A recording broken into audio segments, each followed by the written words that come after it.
Olá, meu querido irmão, minha irmã, meu amigo, como vai as coisas? Tudo bem?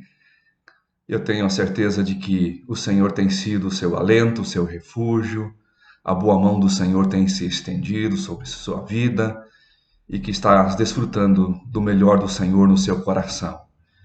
Temos vivido esse tempo de adversidade, de provação, muitas vezes na nossa vida. A nossa mente, a cada dia, ela é desafiada a olhar para essa realidade, para essas notícias e muitas vezes ver essas aflições, né, essas angústias que envolvem a vida humana e muitas vezes até ficamos chocados e muitas vezes desafiados a, a não acompanhar muito de perto todas as notícias para que a nossa mente seja preservada, o nosso coração não venha alimentar a tristeza toda que se mostra diante de nós. Mas, enfim, é um tempo em que as pessoas precisam mais e mais das nossas orações e precisam, com certeza, do nosso clamor para que esse tempo de adversidade logo também passe, né? E eu fico feliz por ter essa oportunidade de conversar contigo, que Deus possa abençoar esse tempo que vamos ter juntos, escutando e também apreciando a palavra de Deus. Como nós estamos hoje, a nível mundial, enfrentando uma enfermidade, uma doença, eu gostaria de analisar, juntamente contigo, o assunto da perspectiva de Deus sobre a doença, né? Como é que Deus encara a questão da enfermidade, né? Por que as pessoas muitas vezes adoecem? Gostaria de usar um texto que nós encontramos no Evangelho de João, capítulo 11, verso 3, onde temos o relato da morte de um grande amigo de Jesus. E Jesus sentiu muito esta morte, e ele então se dirige às irmãs de Lázaro, falando a respeito, né, desse sentimento, desta dor que ele tinha no seu coração. João 11:3 diz assim: Então as irmãs de Lázaro mandaram dizer a Jesus: Senhor, aquele a quem amas está doente. Talvez nunca para nós essas palavras fizeram tanto sentido. Aquele que tu amas está doente. O que temos visto e presenciado todos os dias, a cada minuto, é falar de pessoas doentes. A estatística de pessoas doentes aumenta cada dia mais. E pessoas, assim como o Lázaro, que o Senhor ama, que o Senhor tem no seu coração um grande propósito, porque o Senhor nos criou para essa finalidade. Deus tem um projeto para a nossa vida, assim como tinha para Lázaro, ele também tem um plano para a minha vida e para a sua vida. Então, como é que a palavra de Deus ela encara a enfermidade? Qual é a perspectiva divina sobre a doença? Ou por qual razão as pessoas elas adoecem? Deus ele nos criou de uma forma integral, ou seja, nós somos seres integrais. Em Lucas 2:52, falando a respeito de Jesus, diz que Jesus ele crescia em graça, ele crescia em conhecimento, e na medida em que ele iria crescendo, ele se tornava amado e querido por todas as pessoas. Então, nós somos somáticos, somos sociais, intelectuais e espirituais. Martin Luther King, ele diz que a religião, ela trata com o céu e trata com a terra. Trata com o corpo, mas também trata com a alma.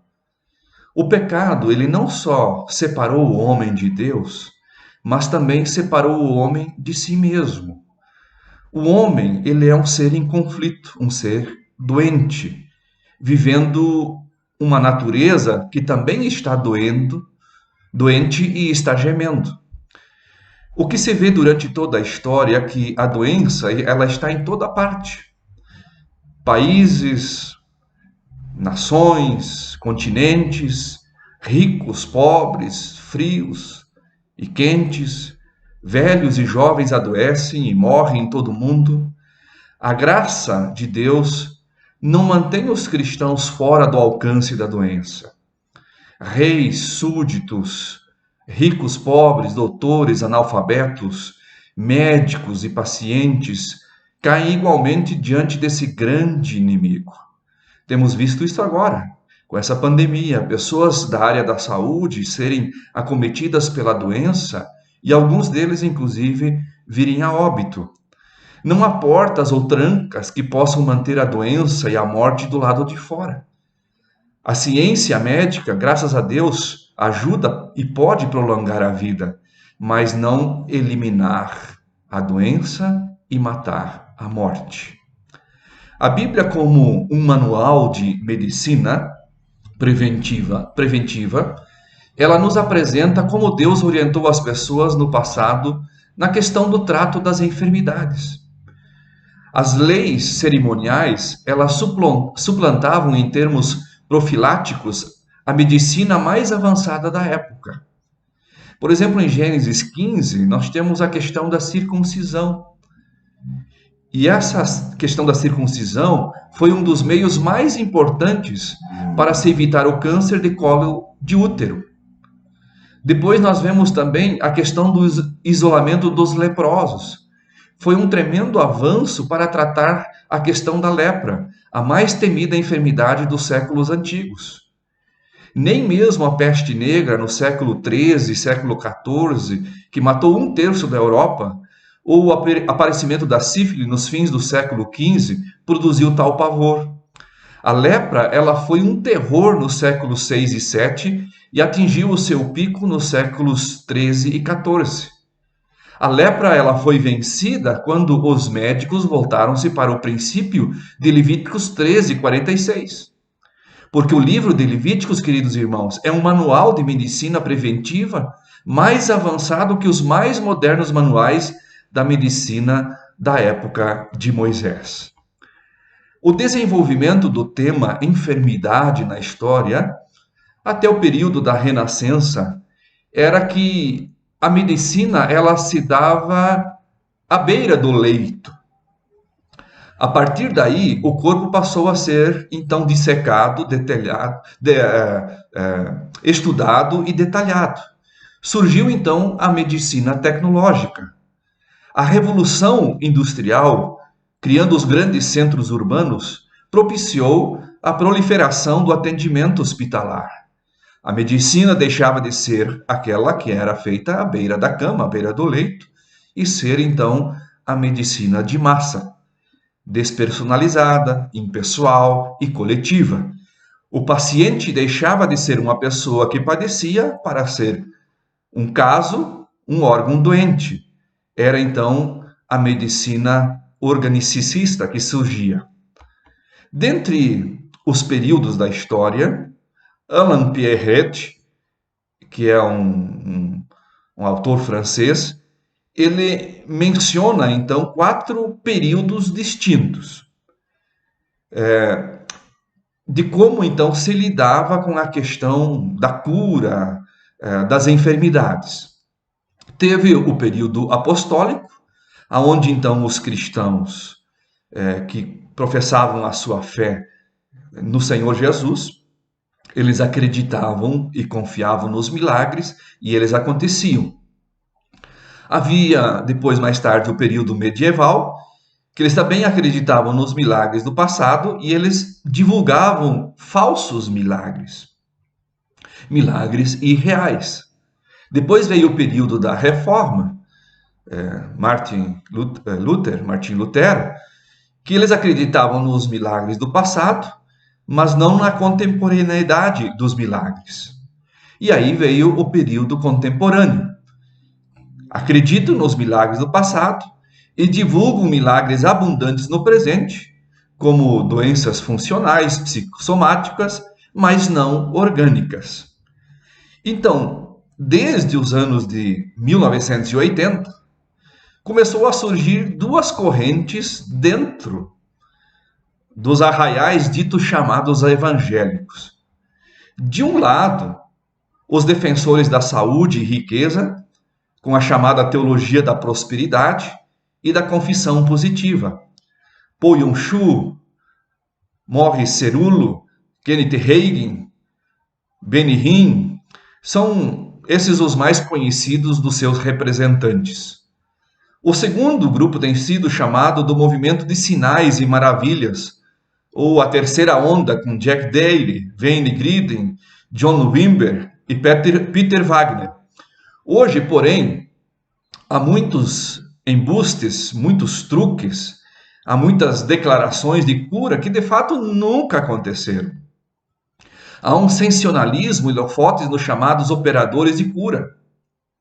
Há uma forte propaganda de cura e um intenso comércio do chamado daquilo que é sagrado. Principais pontos de vista que estas correntes, então, elas defendem. Nós, como cristãos, nós não podemos sofrer reveses financeiras.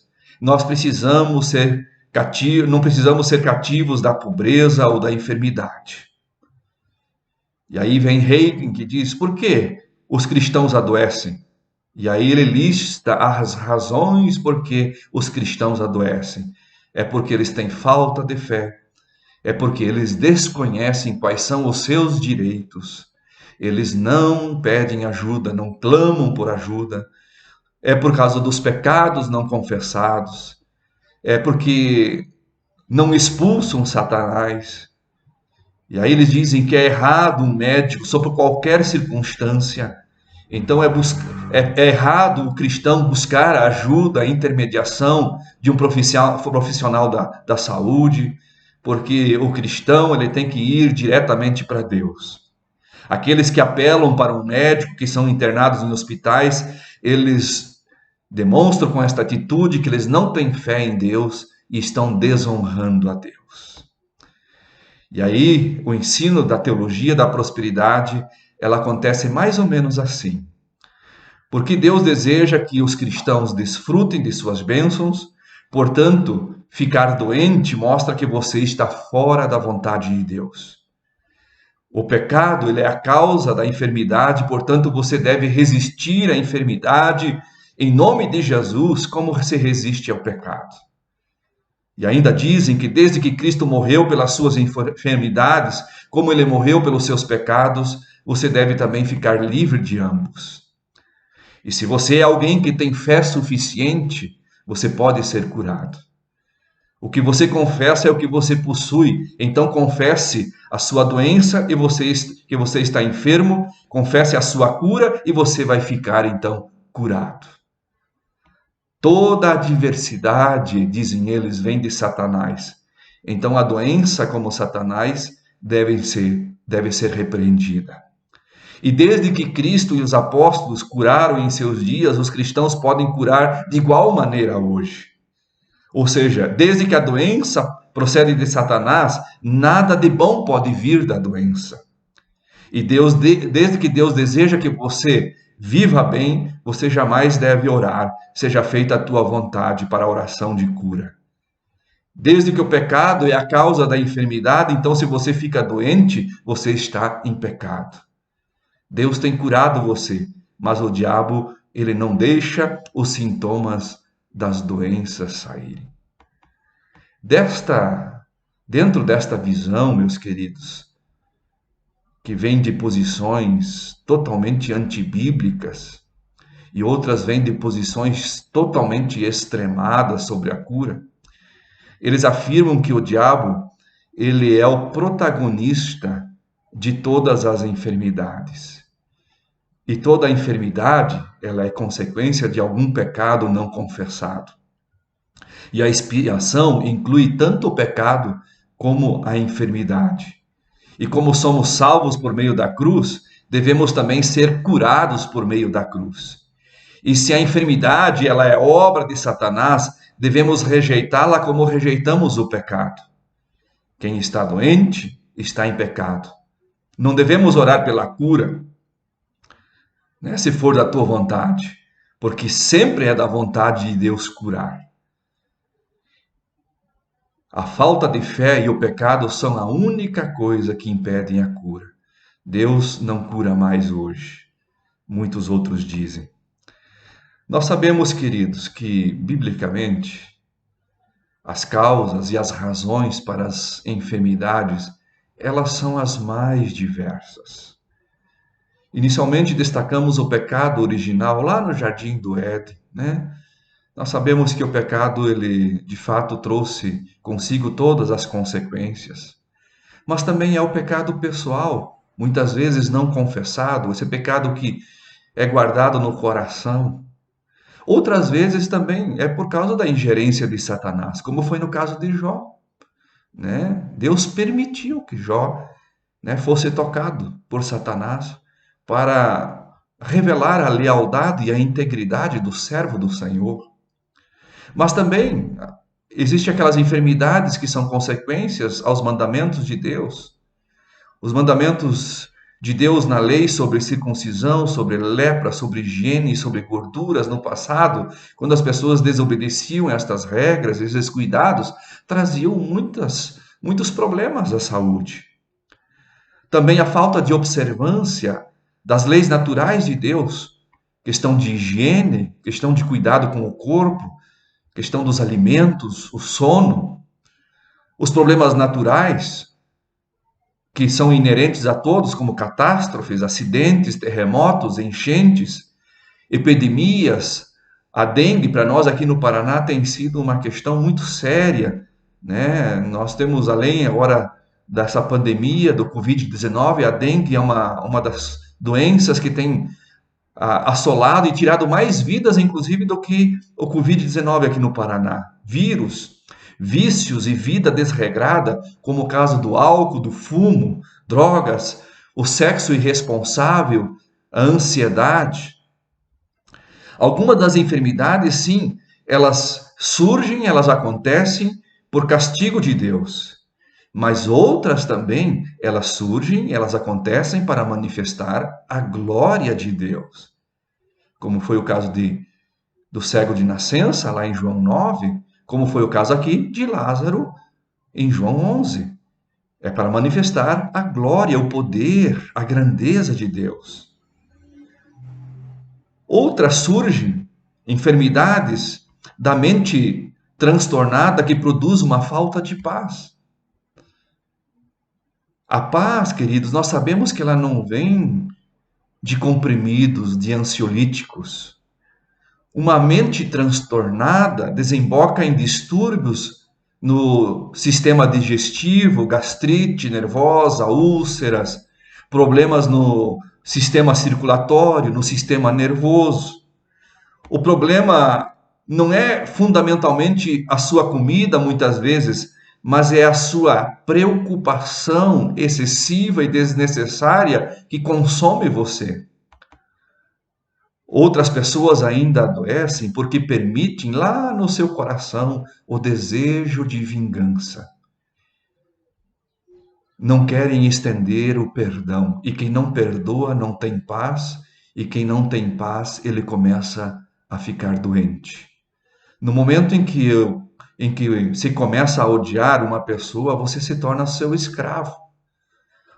O homem ou a pessoa que se odeia, ela me acompanha onde eu vou. O homem ou a pessoa que eu odeio não me permite saborear a comida, não me permite dormir. E aí o meu leito, a minha cama fica uma tortura. Realmente eu devo entender que eu sou escravo do homem sobre quem recaiu o meu ódio. Também a vida desregrada faz com que o corpo adoece. Os vícios, eles produzem doenças. O álcool é um assaltante de milhões de cérebros, responsável por 50% dos acidentes. A doença coronária, o câncer em cada maço de cigarro, a degradação da vida sexual são a causa de doenças terríveis no corpo, nas emoções e na alma. A doença, queridos, ela é extremamente pedagógica. Ela ajuda a todos nós que nós lembremos da morte. A maioria das pessoas, infelizmente, elas vivem como que se nunca vão passar pela morte. Como se serão pessoas eternas. Vivem como se a terra fosse o seu lar eternamente. planejam, projetam para o futuro como o rico e o insensato, como que se tivesse uma apólice vitalícia de vida e nunca tivesse que prestar contas. Uma doença grave, às vezes, faz muito para que este engano seja desfeito. Como diz aquela palavra de Jesus: põe em ordem a tua casa, porque morrerás e não viverás. A doença faz com que os homens pensem seriamente sobre Deus, sobre sua alma e a eternidade. A maior parte das pessoas em seus dias de saúde muitas vezes não encontram tempo para refletir sobre a realidade da eternidade, sobre a realidade de que a nossa vida ela tem um fim e de que nós somos extremamente frágeis. Muitas vezes pensar nestas coisas se torna até algo desagradável. Entretanto, às vezes uma doença séria tem um maravilhoso poder de reunir e unir tais pensamentos e trazê-los diante dos olhos da nossa alma. A doença, meus amados, ela ajuda a amolecer o coração dos homens e lhes ensina a sabedoria de como nós devemos viver a nossa vida, a colocar o coração naquilo que de fato tem importância, tem significado para nós. O fato é que o nosso coração natural, ele é duro como uma pedra. Ele não possui nenhuma alegria que não seja apenas desta vida e que é passageira. E uma enfermidade, ela vem e ela corrige essa distorção. O homem de negócio descobre que o seu dinheiro não satisfaz e não dá nenhuma estabilidade. A mulher mundana descobre que as roupas caras e os comentários sobre as diversões, os bailes, são péssimos conselheiros quando se está num quarto de hospital. A doença, na verdade, meus amados, ela nos ajuda a nos humilhar e também nos equilibrar. Ela nos joga o pó.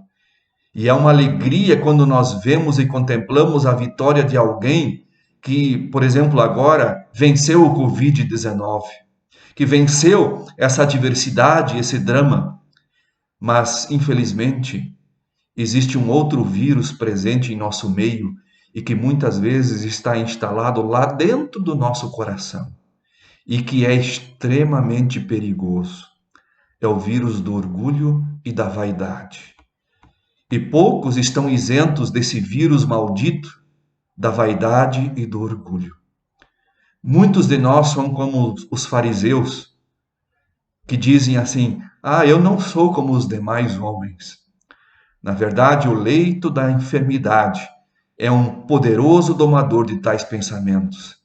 Ela nos impõe a grande verdade de que nós todos somos pobres vermes e que habitamos em casas de barro e nós somos esmagados como a traça. A doença, ela ajuda a testar a autenticidade da religião dos homens. Muitos credos parecem bons, enquanto as águas da saúde são suaves, mas se revelam absolutamente falsos e inúteis nas ondas cruéis de uma cama de hospital. Somente com Cristo, e somente com Cristo, nós podemos atravessar seguros o vale da sombra da morte. Nem todos são beneficiados pela doença. Milhares são prostrados anualmente pela doença e restaurados à saúde, e novamente voltam à sua vida desregrada, à sua vida de pecado, à sua vida de desobediência a Deus. Ano após ano, muitos passam da doença para a sepultura sem deixarem os seus pecados e sem se voltarem para Deus. Contudo, milhares de pessoas, graças a Deus, elas se quebrantam, elas se arrependam, elas se humilham e elas se voltam para Deus e elas são salvas. Obrigações especiais são impostas pela doença, especialmente esta que o mundo, a humanidade toda agora tem enfrentado, a de viver constantemente preparado para se encontrar com Deus. Há de viver constantemente em prontidão para suportá-la com paciência. Há de viver em constante prontidão para ajudarmos os nossos semelhantes a enfrentarem a enfermidade, a estendermos a mão àquele que está necessitado, a colocarmos o nosso coração à disposição de Deus para abençoar aqueles que porventura precisam. Deus, queridos, Ele nos cura de várias maneiras. O plano de Deus, ele inclui tanto a medicina humana como a medicina divina. E nós podemos ver isso no Antigo Testamento na cura do rei Ezequias. Deus o curou com misericórdia, com graça, estendendo mais alguns anos da sua vida. Há lugar, sim, para a prevenção e para a cura. E há lugar tanto para a oração da fé, como também para a terapêutica do remédio. Há lugar tanto para o relógio de Acás, como também para a pasta de figos. Há lugar tanto para a ação sobrenatural de Deus, quanto para a ação natural do conhecimento humano. A medicina, ela não age à parte de Deus, mas ela age como instrumento de Deus. Entre a morte e a vida existe uma pedra que precisa ser removida, e Jesus, ele manda que os homens a removam.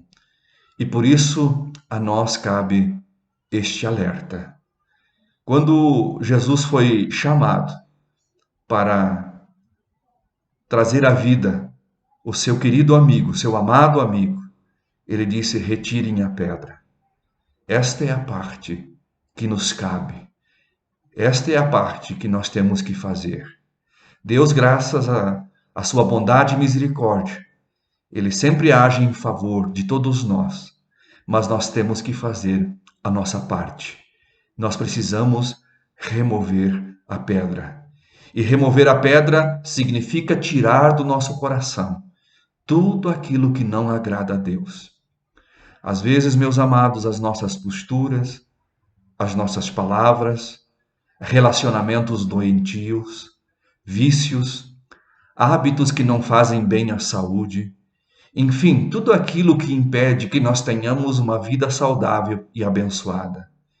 Que Deus continue estendendo a sua mão de bondade e graça sobre as nossas vidas, porque Deus, ele ama a todos. Deus, ele quer que todos sejam salvos, mas nós temos que também fazer a nossa parte. Nós temos que remover a pedra para que nós possamos desfrutar a bênção, a graça da vida que Deus nos propõe.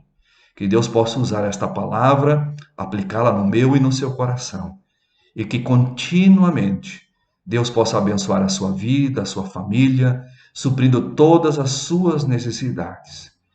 Quero deixar o meu abraço a todos e que continuamos firmes no propósito de sempre estarmos alinhados e afinados com a vontade de Deus. Que Deus nos abençoe. Amém.